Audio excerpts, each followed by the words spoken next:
Apa kabar hari ini? Semoga diberikan kesehatan. Di video kali ini, kami akan menjelaskan tentang keterampilan komunikasi dalam organisasi. Perkenalkan, nama saya Bella. Saya Ilham Tribuna. Saya Eka.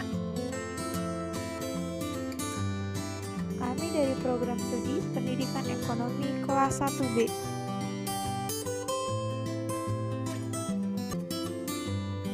Kalian ada yang tahu cara berkomunikasi saat berorganisasi?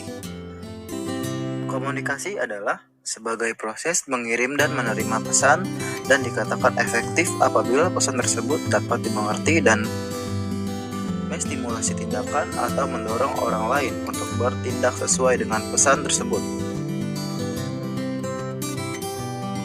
Menurut kalian, seberapa penting komunikasi dalam sebuah organisasi? Komunikasi dalam suatu organisasi dapat diringkas sebagai berikut. Komunikasi meningkatkan motivasi dengan menginformasikan dan mengklarifikasi karyawan tentang tugas yang harus dilakukan, cara mereka melakukan tugas, dan bagaimana meningkatkan kinerja mereka jika tidak sesuai target. Komunikasi dalam organisasi memiliki dua bentuk. Pertama, bentuk formal. Yang kedua, bentuk non-formal. Memiliki dua bentuk. Yang pertama, bentuk formal.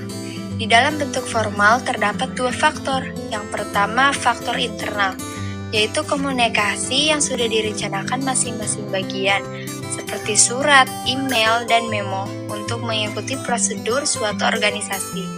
Yang kedua, faktor eksternal, yaitu komunikasi kasual yang terjadi antara anggota organisasi, seperti email, face-to-face, dan telepon, yang tidak mengikuti prosedur suatu organisasi. Bentuk non-formal memiliki dua faktor. Yang pertama, faktor internal, yaitu komunikasi yang sudah direncanakan dengan pihak luar, seperti surat, laporan, memo, pidato, website, maupun press release. Yang kedua, faktor eksternal, yaitu komunikasi kasual yang berlangsung dengan pelanggan, penyalur, investor seperti email, face-to-face, dan telepon. Asas-asas dalam berkomunikasi. Komunikasi berlangsung antara pikiran seseorang dengan pikiran orang lain. Yang kedua, orang hanya bisa memahami jika menghubungkannya dengan hal lain yang dimengerti. Yang ketiga, orang yang melakukan komunikasi mempunyai kewajiban untuk membuat dirinya dimengerti.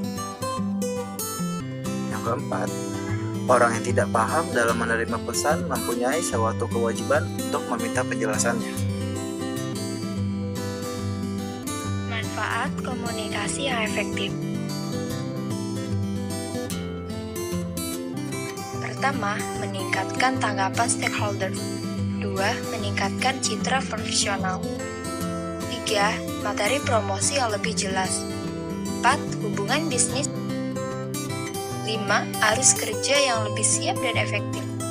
6. Meningkatkan produktivitas. 7. Keputusan yang lebih kuat. Unsur-unsur komunikator yaitu orang atau kelompok yang menyampaikan pesan. Yang kedua, pesan yaitu pernyataan yang disampaikan melalui lambang gerakan atau gagasan. Yang ketiga, komunikasi yaitu orang yang menerima pesan. Yang keempat, manusia yaitu sarana atau alat dalam proses penyampaian pesan. Yang kelima, umpan baliknya itu respon komunikasi terhadap pesan yang diterima. Adapun fungsi komunikasi. Fungsi kontrol yaitu komunikasi formal atau informal dapat dilakukan untuk mengontrol karyawan dengan menanyakan ulang deskripsi pekerjaannya kepada siapa melaporkan hasil pekerjaan dan hal lain yang membutuhkan komunikasi dengan pimpinan. 2. motivasi, yaitu fungsi ini dilakukan melalui pemberian feedback kepada bawahan mengenai apa yang mereka lakukan dan apa yang sebaiknya dilakukan untuk meningkatkan kinerja di masa yang akan datang.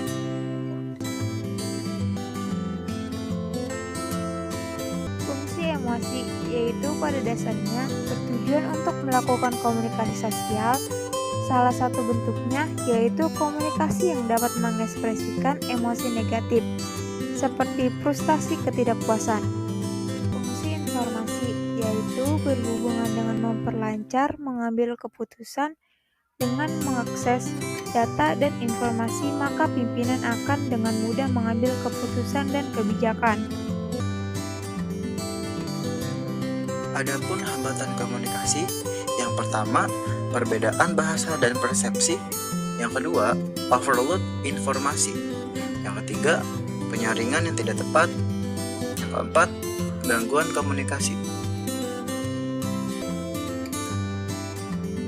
Kiat menghadapi hambatan dalam komunikasi. Pertama, melakukan pendekatan yang berpusat pada audiens. 2. Komitmen untuk berkomunikasi secara etis.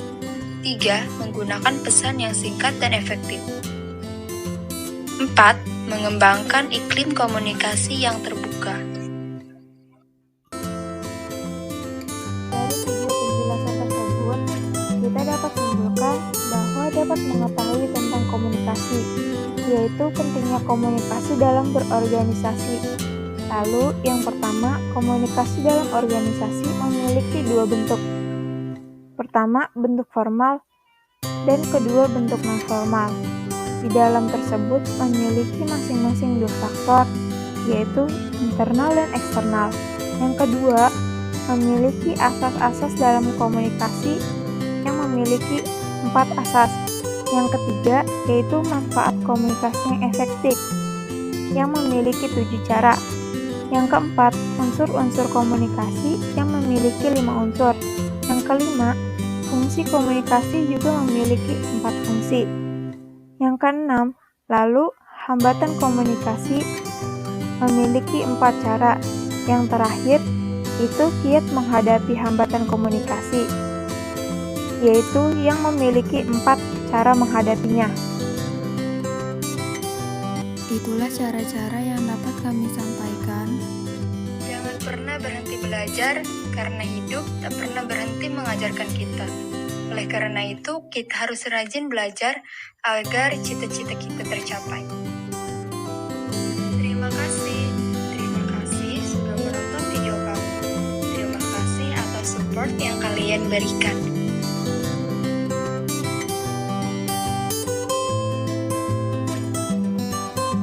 Semoga videonya bermanfaat. Dan jangan lupa teman-teman like, komen, dan subscribe. Terima kasih. Mas saya Bella.